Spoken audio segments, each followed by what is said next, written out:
सैनी, आप देख रहे हैं इंडियन एक्सप्रेस न्यूज़। इस समय हरिद्वार के बुग्गावाला क्षेत्र के अंदर मौजूद हैं और यहाँ पर जो हैं हमारे साथ मौजूद हैं यानी कि राजा जी नेशनल पार्क के पूर्व डायरेक्टर, जिन्होंने अभी लगभग 6 महीने पूर्व वीआरएस लिया है। और हम जानने की कोशिश करते हैं कि आज हमारे साथ जो ये खास मुलाकात होने वाली है सनातन सोनकर जी से, तो वीआरएस लेने का मतलब क्या हुआ और इस क्षेत्र में देहरादून छोड़कर आने का मतलब क्या हुआ। मैंने अभी करीब 2 महीने पहले वीआरएस लिया है। चीफ कंजर्वेटर ऑफ फॉरेस्ट के पद पे मैं तैनात था। वीआरएस ले करके थोड़ा मैं राजनीति में भी बात करना चाह रहा था, क्योंकि ये जो बुग्गावाला क्षेत्र है ये ज्वालापुर सीट के नाम से जाना जाता है। इसमें बुग्गावाला भी एक बड़ा गांव है। जब मैं यहाँ पे डायरेक्टर था राजा जी पार्क में, तो यहाँ पर मैंने देखा कि जितनी भी राजा जी पार्क के आसपास की ज़मीनें हैं वो कहीं ना कहीं बड़े बड़े फार्म में तब्दील हो गई हैं। उससे क्या हुआ, 2 चीज़ें हुई। एक तो लोग लैंडलेस हुए। लैंडलेस होने के साथ साथ पहले यहाँ पे बहुत उपजाऊ ज़मीन नहीं थी, उबड़ खाबड़ ज़मीनें थी। उनको जेसीबी से प्लेन करके लोगों ने फार्म हाउसेस बड़े बड़े बना दिए। लेकिन जो लोगों के पास अपनी ज़मीन थी उससे उनके पास एक बहुत बड़ा बेरोज़गारी का वो पैदा हुआ। साथ ही साथ जब राजा जी पार्क बना तो यहाँ भाभड़ का काम बहुत ज़्यादा होता था। बहुत से परिवार ऐसे थे, चाहे मुस्लिम परिवार हों, चाहे हिंदू परिवार हों, एससी परिवार हों, कई लोग जो है भाभड़ को अपना जीवन यापन करते थे। भाभड़ से रस्सी बट करके पार्क के नियमों कानूनों के अंतर्गत वो सारी चीज़ें बंद कर दी गई। अब समस्या आती है कि रोज़गार उनके पास ऐसा कुछ भी नहीं है इस क्षेत्र में जिससे कि वो अपनी आजीविका को चला सकें। मैंने यहाँ पर जो 3-4 महीने से मैं देख रहा हूँ इस क्षेत्र में अधिकतर फार्म हाउस या तो उजड़े पड़े हुए हैं या तो बेकार से पड़े हुए हैं। तो अभी स्थानीय जितने भी हमारे साथ लोग जुड़े हैं, हमारे कार्यकर्ता कह सकते हैं, उनसे मैंने बात की तो उन्होंने कहा कि साहब ये फार्म हाउसेस में कोई ख़ास पैदावार तो होता नहीं, क्योंकि ये केवल इन्वेस्टमेंट पर्पज़ के लिए, जो बहुत बड़ा दुर्भाग्य है इस क्षेत्र का। मेरा जो विचार है कि जो ज़मीन इनकी है उस पर उनको किस तरह से अधिकार दिलाया जा सके।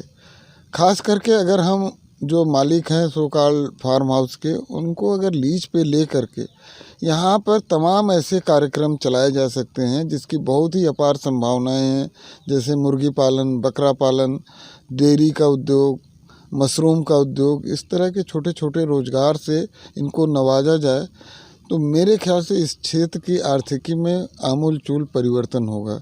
साथ ही साथ जो ग्रामीण औद्योगिकरण की बात है उस पर अगर हम ध्यान दिया जाए तो माननीय मनमोहन सिंह जब प्रधानमंत्री थे तो उन्होंने राष्ट्रीय ग्रामीण रोजगार मिशन के रूप में एक योजना चलाई थी और उसको खास करके महिलाओं से जोड़ा गया था।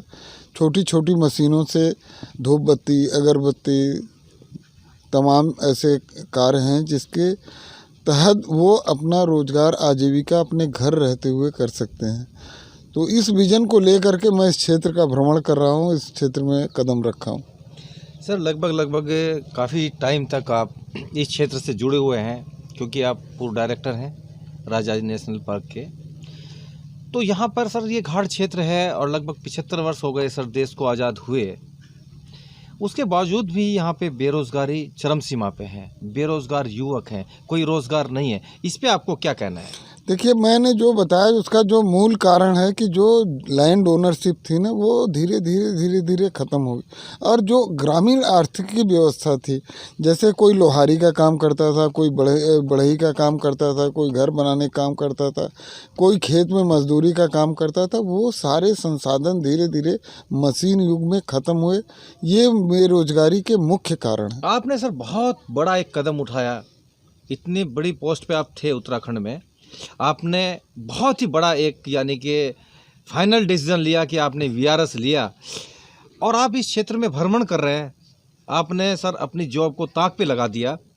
तो क्या कुछ आप ऐसे रोज़गार संचालित करेंगे इस क्षेत्र में ताकि बेरोज़गार युवक जो है वो आपके साथ जुड़े सर? बिल्कुल, देखो ऐसा है, कोऑपरेटिव सेक्टर एक ऐसा सेक्टर है जो आजकल पूरा करप्शन के उसमें जुड़ा हुआ है। अब मैं बिल्कुल खुल करके आपको बताता हूँ, कोऑपरेटिव सेक्टर एक ऐसा सेक्टर है जो लोगों की आर्थिकी, छोटी छोटी आर्थिकी मजबूत करके छोटे छोटे कार्यक्रम ग्राम स्तर पर किया जा सकता है। बच्चे यहाँ से पलायन करके बड़े बड़े शहरों में जा रहे हैं 5,000, 8,000, 10,000 रुपये की तनख्वाह के लिए, और वहाँ भी उनको कुछ भी नहीं बच रहा है। तो यहाँ पर अगर वो छोटे छोटे कार्यक्रम खास करके कोऑपरेटिव सेक्टर से जोड़ करके देखा जाए, कोऑपरेटिव योजनाओं को लगा करके देखा जाए, एक बहुत बड़ी संभावना है। मैं आपको विश्वास दिलाता हूँ कि ये चूँकि वन क्षेत्रों से लगा है, जैसा आपने कहा मैं डायरेक्टर था, मैं 3 साल यहाँ पे डीएफओ भी रहा हरिद्वार जनपद का। ये पूरा क्षेत्र मेरे साथ मेरा बड़ी बारीकी से देखा हुआ है।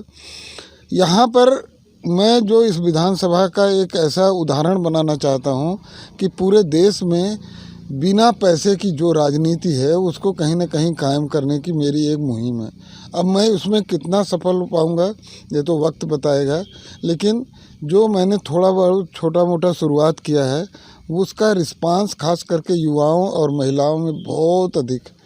सर, बिहारीगढ़ से लेके और उधर मरगूबपुर तक आप गांव टू गांव रन कर रहे हैं, दौड़ रहे हैं, युवाओं को अपने साथ जोड़ रहे हैं, उनको यानी कि रोज़गार के अवसर उपलब्ध कराना आप चाह रहे हैं, तो क्या इसका कुछ बेनिफिट मिलेगा? क्योंकि एक तरीके से तो सरकार को यानी कि आप चैलेंज कर रहे हैं, गवर्नमेंट को चैलेंज कर रहे हैं। देखिए, गवर्नमेंट को चैलेंज नहीं कर सकते क्योंकि गवर्नमेंट के बिना आप ग्रामीण आर्थिकी व्यवस्था ला नहीं सकते, क्योंकि गवर्नमेंट एक ऐसा आर्थिकी का स्रोत है, चाहे विभिन्न योजनाओं में स्वयं सहायता ग्रुप को फाइनेंशियली सपोर्ट करने के लिए। पर जो योजनाएं अब तक मैंने देखा है ज़मीन पे धरातल पे चल रही हैं वो शायद 20-25% से ऊपर नहीं आ पा रही हैं। मैं इसको 100% लाने की पुरजोर कोशिश करूंगा। जैसा आपने बताया कि मैंने इतनी बड़ी नौकरी छोड़ करके वो किया, देखो नौकरी मैंने इसलिए किया था कि मैं अपने परिवार को अच्छी तरह से पाल सकूं। आपकी दुआ से, ऊपर वाले की दुआ से बहुत ही अच्छे मेरे बच्चे निकल के सेटल्ड हैं। अब मुझे अपने जीवन में उन बच्चों को सेटल करना है जिनके आर्थिकी रूप से बहुत ज़्यादा कमज़ोर है। सर, प्रेजेंट टाइम में यानी कि आप पॉलिटिक्स में यानी कि एक स्टैंडिंग करना चाह रहे हैं, तो क्या कोई पार्टी यानी कि विशेष आपको टिकट दे सकती है ज्वालापुरी विधानसभा में? देखिए, हमने अब जैसा आप कहते हो कि बिल्कुल पॉलिटिक्स का एक मकसद होता है कि आपके पास सत्ता अगर होती है, आपके पास पावर अगर होती है, तो जो आप करना चाहते हैं वो चीज़ें थोड़ी आसान हो जाती हैं। इसलिए मैंने भी पॉलिटिक्स ज्वाइन किया है और ख़ास करके मैंने कांग्रेस की विचारधारा को जोड़ते हुए मैं कांग्रेस ज्वाइन किया हूँ। आशा भी करता हूँ, मैंने अपनी बात भी रखी है उच्च स्तर पे, हो सकता है कि वो मेरी बातों से प्रभावित होकर के मुझे टिकट देंगे, तो निश्चित रूप से मैं टिकट किसी कारण से यदि कांग्रेस पार्टी सर ज्वालापुर विधानसभा से आपको टिकट नहीं देती है, तो क्या कोई आप अलग स्टेप उठा सकते हैं? देखिए, अलग स्टेप उठाने का कोई फ़ायदा नहीं है। जब तक आप पार्टी के साथ किसी से संबद्ध नहीं रहते हैं तब तक आप कुछ भी नहीं कर सकते हैं, ऐसा मेरा मानना है। तो कोई मैटर नहीं। इंडिविजुअल इलेक्शन जब मेरी जड़ें मजबूत हो जाएंगी तब मैं इसकी बात करूंगा, वो तो भविष्य की बात है। सर, क्षेत्र की जनता कह रही है कि यानी कि राजाजी नेशनल पार्क के आप डायरेक्टर हैं, तो पूरे क्षेत्र के अंदर यानी कि सर आपका नाम है, आपको नाम से ठीक जानते है, हैं, नाम से जानते हैं, अच्छी बात है। लेकिन देखो ऐसा है ना कि अगर आपके पास पॉलिटिकल सपोर्ट्स होते हैं, पॉलिटिकल पार्टीज़ के सपोर्ट होते हैं, तो निश्चित रूप से जिस मिशन को मैं ले करके आ रहा हूँ वो मिशन मेरे लिए काफ़ी आसान हो जाएगा। इंडिविजुअल चलने से कोई बहुत ज़्यादा मुझे फ़ायदा नहीं नज़र आता, लेकिन भविष्य में अगर देखते हैं पार्टी और भी उत्तरदायित्व दे सकती है, ऐसा भी हो सकता है। लेकिन अभी प्रेजेंट सिनेरियो में आप ऐसे क्यों बोल रहे हो? हमें तो पूरा विश्वास है कि पार्टी मेरा ख्याल रखेगी, मेरे कार्यों को देखते हुए, मेरे विचारों को देखते हुए, व्यवहार को देखते हुए निश्चित रूप से मैं टिकट की दावेदारी कर रहा हूँ, शायद ऊपर वाला सफल भी बनाएगा।